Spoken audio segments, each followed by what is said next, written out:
The kitchen was a mess. Chapter 6. In which they find unexpected things in the icebox. Jared rolled over at the sound of his mother's voice. She was angry. "Jared, you better get up." "What's going on?" Jared asked sleepily, peering up from the covers. For a second, he thought he'd missed school until he remembered they moved and not even so much as set foot in the new school yet. "Up, Jared," his mother said. "You want to pretend you don't know? Fine, let's go downstairs so you can see what's going on." The kitchen was a mess. Mallory had a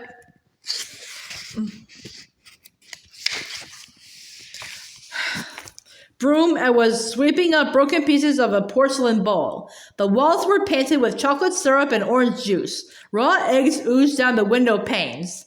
Simon was sitting at the kitchen table. His arms were covered with the same bruises Mallory had been wearing only a day before, and his eyes were red-rimmed like he'd been crying. "Well?" his mother asked expectantly. I didn't do this," Jared said, looking around at them. They couldn't really believe he would do something like this, could they? And there, on the floor of the kitchen, next to drifts of cereal and scattered pieces of orange peel, Jared saw small tracks in the flour. They were the size of his little finger, and he could clearly see the imprint of the heel of a foot and a feathering in the front that might have been from toes. "Look," Jared said, pointing. "See, little footprints." Mallory looked up at him, and her eyes were narrow with fury. "Just shut up, Jared. Mom says she saw you down here last night. You made those footprints." "I did not," Jared yelled back. "Why don't you look in the freezer then, huh?" "What?" Jared asked. Simon gave an especially wet-sounding sob. Their mother took the broom from Mallory's hand and started sweeping up the flour and cereal. "Mom, no, the footprints," Jared said. But his mother didn't pay any attention to him. 2 strokes of the broom, and the only proof he had was swept into a pile of rubbish. Mallory opened the freezer door. Each of Simon's tadpoles was frozen into a single cube in the tray. Next to them was a note written in ink on a piece of a cereal box. "Not very nice to ice the mice." "And Jeffrey and Lemon Drop are gone," said Simon. "No." "Why don't you tell us what you did with your brother's mice?" said his mother. "Mom, I didn't do it. I really didn't." Mallory gripped Jared by the shoulder. "I don't know what you think you're doing, but you're about to start regretting it." "Mom, I didn't do it." "Mallory," their mother cautioned.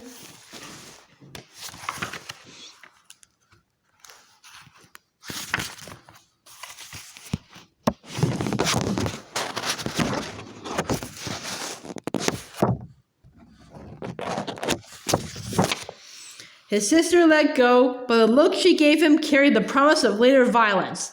"I don't think Jared did it," said Simon between sniffs. "I think it was the Bogarts." Their mother said nothing. The look on her face said that manipulating Simon was the worst thing Jared had done.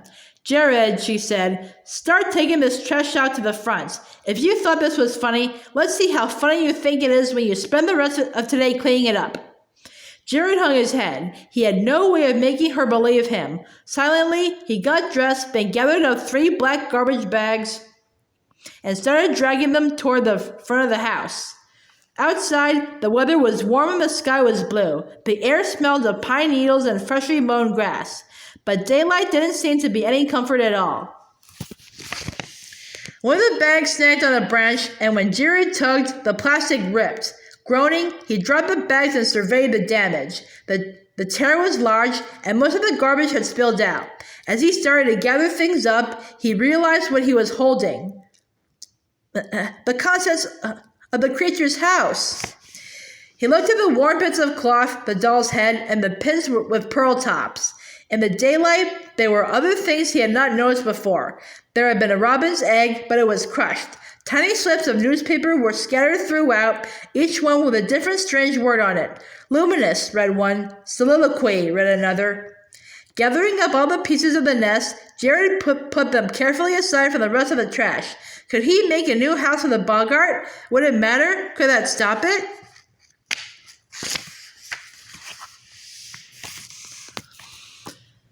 He thought about Simon crying and about the poor stupid tadpoles frozen in ice cubes. He didn't want to help the boggart. He wanted to catch it and kick it and make it sorry it ever came out of the wall.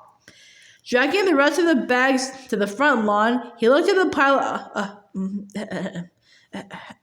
of the boggart things. Still not sure whether he was going to burn them or give them back or what, he carried them inside.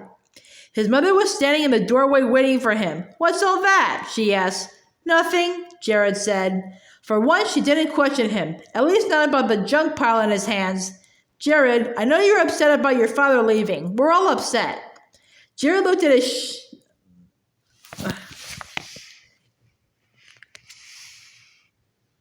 There were other strange things. Jared looked at his shoes in discomfort. Just because he was upset about his father leaving did not mean he had trashed their new house, or pinched his brother black and blue, or tied his sister's hair to her headboard. "So?" he asked, thinking that her silence meant she was waiting for a response. "So?" she repeated. "So you need to stop letting your anger control you, Jared Grace.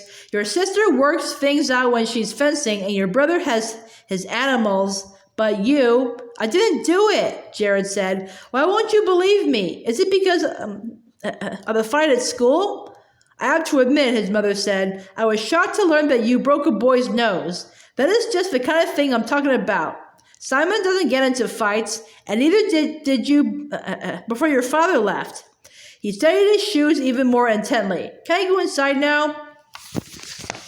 She nodded, but then she stopped him with one hand on his shoulder. "If anything else happens around here, I'm going to have to take you to see someone. Do you understand?" Jared nodded, but he felt weird. He remembered what he had said about Aunt Lucy and the nut house and suddenly felt very, very sorry.